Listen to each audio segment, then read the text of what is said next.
It's almost like what happened to Diana.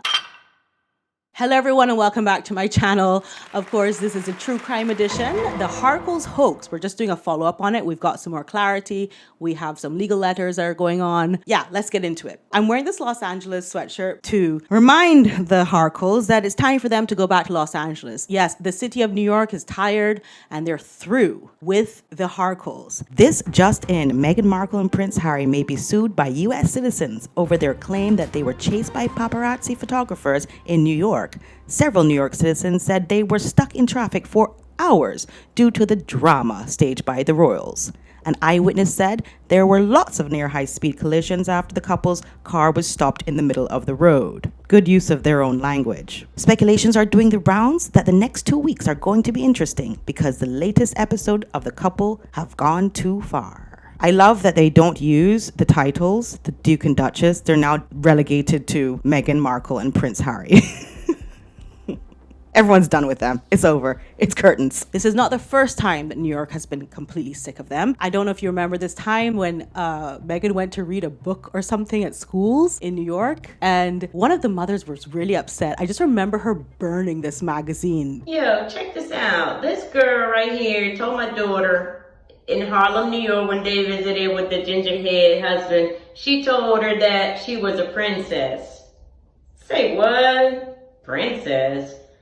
Please, we don't like you in America. Don't come back to New York. You told my daughter you was a princess. You ain't no fucking princess. You and your dog that's on the leash, bitch. We don't like you. Don't come back to Harlem. We don't want to see you there no more. None of that. We don't like. This mother was not having it. But also, let's talk about things we need to clear up. First of all, the car situation. Apparently, the chase happened before the taxi with Sunny Singh. And in Sunny Singh's interview, he does say, I dropped them back at their SUV. People are saying they got in the taxi because, of course, it would be easier for Backgrid to take footage of them in a taxi with regular glass, and they got some footage from that, which is another thing. They're all fighting over this footage. So first of all, let's just look at this footage that Backgrid has released right now.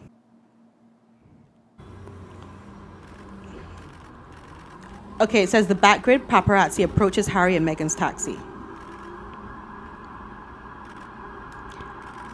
I think the poor quality shot here is because the paparazzi has a GoPro attached to his head whilst he's taking the pictures inside the taxi. So this is a GoPro, for example, and you can see it's very small. You attach this to your body, your head, whatever, and it's not trained on the subject, whereas the camera in his hand probably is. Security says, back off, and the paparazzi says, yes, sir, very respectfully.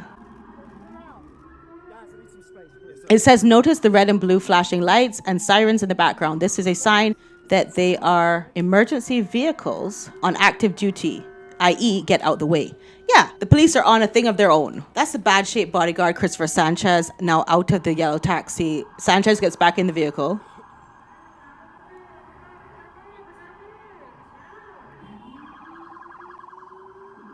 Now pay attention to where the yellow taxi goes and where the police cars go.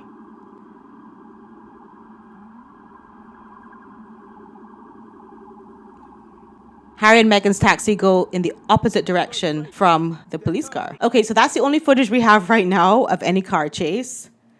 And like I said, the footage they really want is from the blacked out vehicles that were almost mowing over people, running red lights, reversing back down streets. We say in Barbados reversing back. I don't know why in Barbados we just can't say reverse. We have to say reverse back. But anyway, reversing back down streets, all of this crazy reckless driving. A statement from the photo agency regarding Meghan Markle and Prince Harry's car chase. From Backgrid USA, we value transparency and ethics in journalism. We include providing fair and factual responses to claims. We are aware of Prince Harry's statement regarding an alleged near catastrophic car chase involving himself, Meghan Markle, and her mother in New York City on Tuesday night. We want to clarify that we have received photos and videos of last night's events from 4 freelance photographers, 3 of whom were in cars and 1 of whom was riding a bicycle.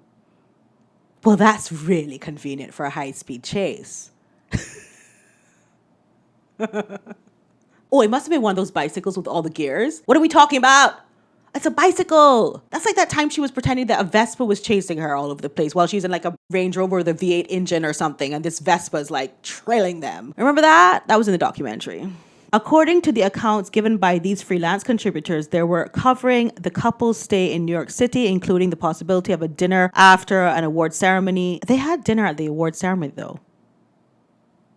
Oh, good. By the way, we are going to get into that awards ceremony. I knew it was dog poo-poo, and now I have something to read to you that tells you everything that went on in that. Listen, if you are not a fan of Meghan Markle receiving an award, or any award, because she is selfish and all she does with anybody's cause is reverse time, okay, with her lies, this is a perfect award for her. It was so classless and so dog doo-doo. We're going to read about that in a minute. Okay, let's get back to this though. Let's get back to the legal stuff. According to accounts given by these freelance contributors, they were covering the couple's stay in New York City and the possibility of a dinner after an award ceremony. They had no intention of causing any distress or harm, as their only tool was their cameras.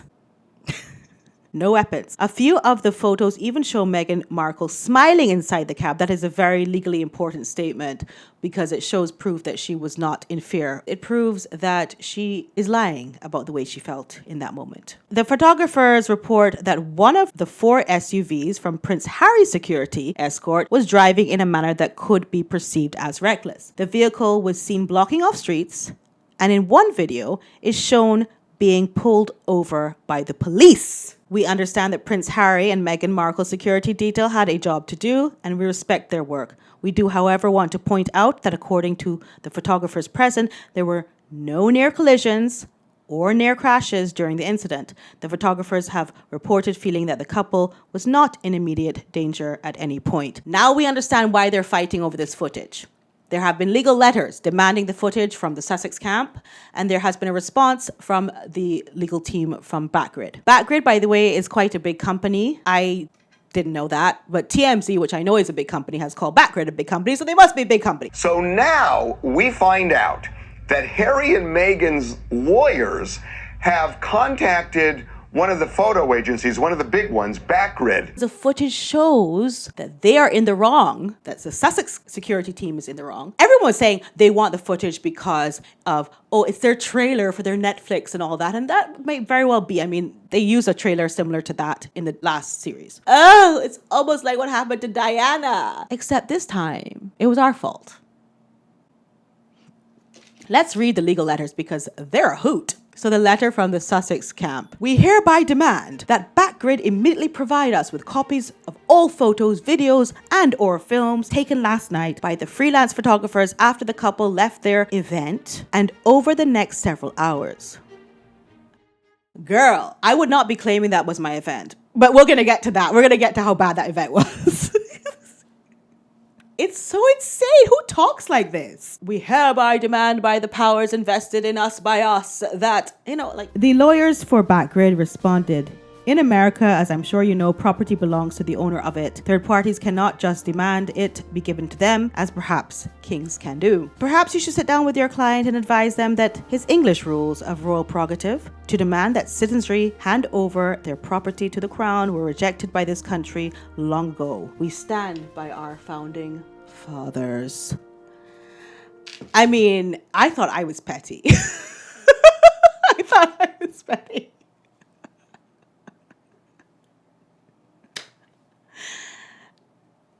These two teams are lawyers, huh? They're actual lawyers. I can't help but laugh. I mean, obviously, those royal prerogative does not exist anymore. I don't know why they think it does. What is this about handing over property that belongs to other people? What are they talking about? And it's so funny because it's like Backgrid is playing with the Harkles, like how a cat plays with a lifeless mouse and has no intention of eating it, but just plays with it. I want to just say Meghan. Meghan has made this such a big to-do that the mayor has had to make a statement. By the way, I didn't like his statement that much. I'll tell you why in a minute, but let me just finish my thought. The mayor has had to make a statement. Police have had to come out and say, we didn't get a report. A lot of people are comparing this to the Jussie Smollett case where he basically pretended that a crime was done on him for clout. I talked about another lady, Katie Sorenson, who also pretended a crime happened and is now going to serve 6 months in prison. She's on $100,000 bail. And I would not blame Backgrid if they decided to hold on to the footage to clear themselves of any wrongdoing. You should have had your cousin, your aunt, all the relatives that you wrote off in your life. You should have had them out there with cameras. You have $100 million deals. Buy them some $600 cameras and have them posing as paparazzi and let them give you the... You are involving yourself with the paparazzi agencies. Are you insane? They're going to extort money from you for this footage. Especially when you're trying to then twist... I mean, when you can say that Meghan Markle doesn't care about anybody. She doesn't even care about Harry. But she doesn't care about anybody. She really thinks that she can tell these people to do all this bidding for her and then also not pay them for it. Because it's got to be about money. She didn't set this up right. She decided to say, well, I know Backgrid likes me. I mean, everyone loves me. They're just going to give me the footage, right? Backgrid's like, this footage is worth a whole lot more than it could ever have been with your skanky ass just getting out of a car and going inside. Now you did this whole thing and it's worth a lot of money and it's not yours, it's ours. If she had any friends that could take pictures, they could have come out there and taken the pictures for her. But she has none because she's burnt all the bridges in her life. Amazingly. When you think people would want to be your friend because you're now a duchess and all of that there, that's when you lose everybody? What did you do? Oh, yeah. So the taxi driver, Mr. Singh, you can see him here. He's singing a lot. He's talking to everybody. He's telling different stories all the time. First he went east and he went west. He doesn't know. They only paid him $50. That's what he's saying. I know that's a cap. Like, under $50 is not considered bribery when you're giving gifts inside of a corporate company or anything like that. I just realized that as I'm talking to you. Actually, I'm so brilliant. Yeah, but I was like, why $50? That's not what they paid him. Let's get real. But anyway, that's what he's saying. $50, that means it's a gift and it cannot be a bribe. And he's saying that, but he's also saying a lot of things. He's like sitting up on his car like he's like in a Bollywood film. Like, that was cool. Hey, you know, I've had a lot of celebrities. I'm used to this life. New York City. Not everybody grew up here. Meanwhile, he has an Indian accent, so I don't know how long he's really been there, but yeah, he's just so stone cold about everything because he's a New Yorker and like this is nothing new to him. But he doesn't really give consistent stories anyway, so I know some people think he's telling the truth, but which interview are you looking at? Because they all vary. He's muddied the waters. I wish they had never employed him into this whole thing because it's bloody exhausting. As if Meghan Markle and Harry don't tell enough lies on their own. By the way, the poor mayor of New York is so confused. I mean, he's an ex-policeman. He's a man of the people and he doesn't really know about these Markles, Harkles, whatever. He does not have any idea about how when they lied about Archie being caught in a fire in a nursery and when they were on holiday, when really and truly Archie was not in the nursery and there wasn't a fire. He doesn't know about those lies. He probably didn't even know about Diana's death, the ramifications around that. Somebody probably just told him that at the last minute. And I really wish he had not mentioned it because it does give some credibility to how he thinks Harry might have felt PTSD or whatever from. I wish he wouldn't do that. He should have just said, my police in my city of New York would never have let this happen. And actually, it's a lie because nobody could actually do a high-speed chase for 2 hours in my city. It's impossible. And if it happened, the whole city would shut down. The entire police force would be on it. Like, it just wouldn't happen. That's how we are here. We do not play. That's what he should have said. I'm sorry, I'm just going off. I'm going off today because I wanted to wrap this up and it's not getting wrapped up. It's just not getting wrapped up. Okay, so we know that Meghan Markle should not have received any awards for anything in life ever. But at the same time, she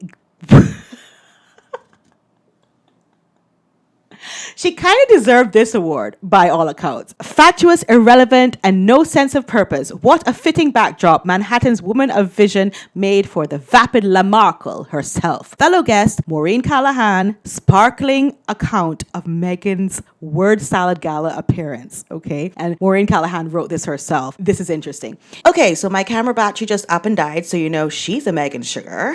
Well, while she gets herself together and recharges, we'll just have a little story time. It It was a bizarre night. Upon entering the Ziegfeld ballroom, guests were asked whether they were VIP. Seems even feminist movements have their echelons and turfed to the lobby. My $1,500 entry-level ticket got me a hard seat with a front row view of coat check. After 10 minutes, circumstances having changed inexplicably, the riffraff were allowed up to the second floor. Here were 2 open bars serving top-shelf liquor and the shock of post-pandemic dress code slovenliness. One unkempt guest was wearing sparkly Birkenstock sandals and a black stretchy mini dress under a pink puffer jacket.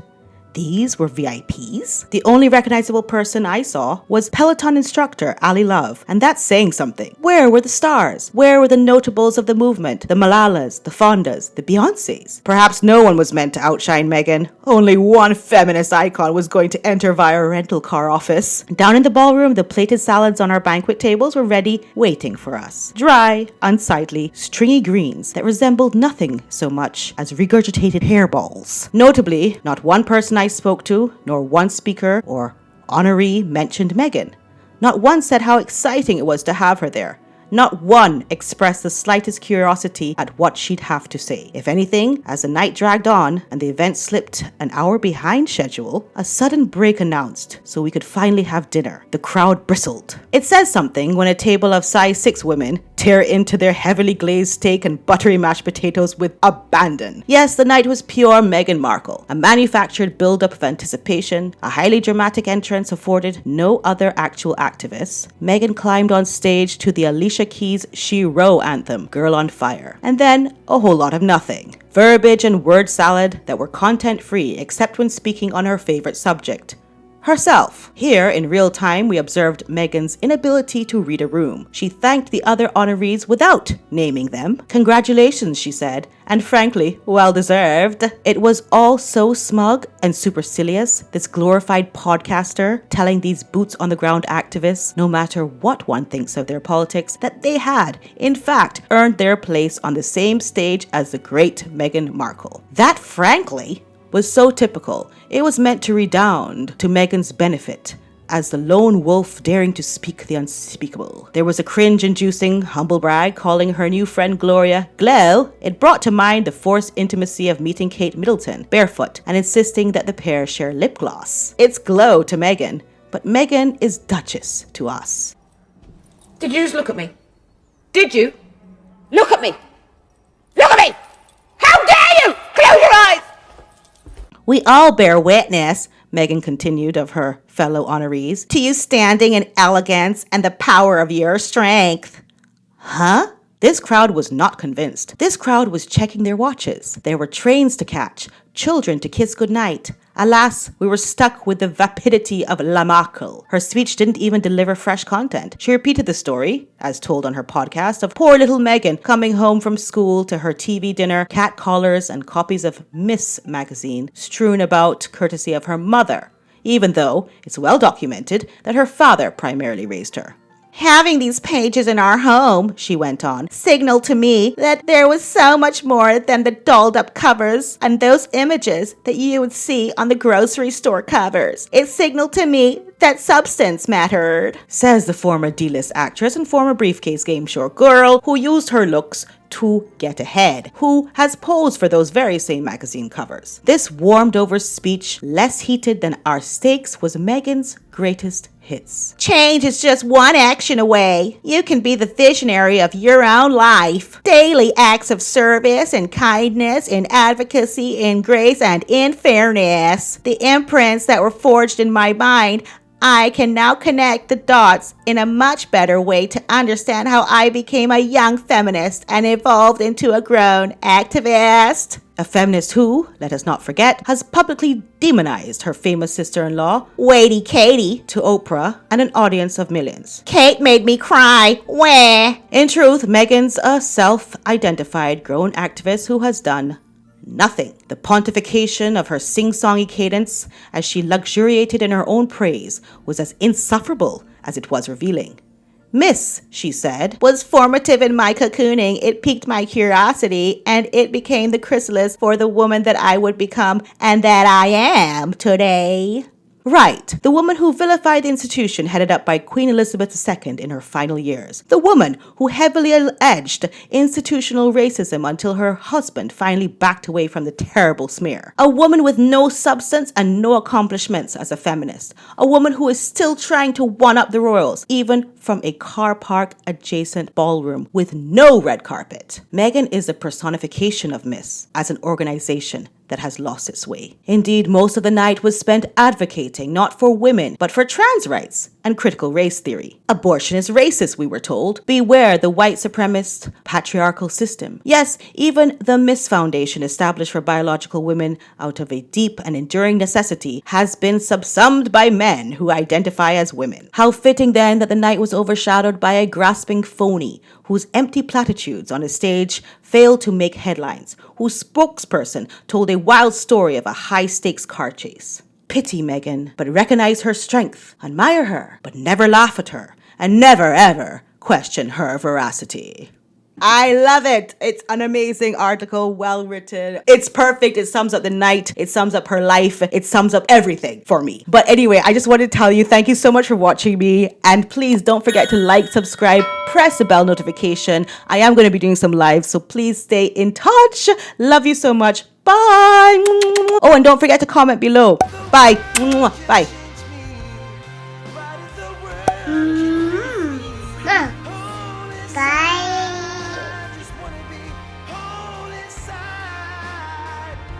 But nothing is gone.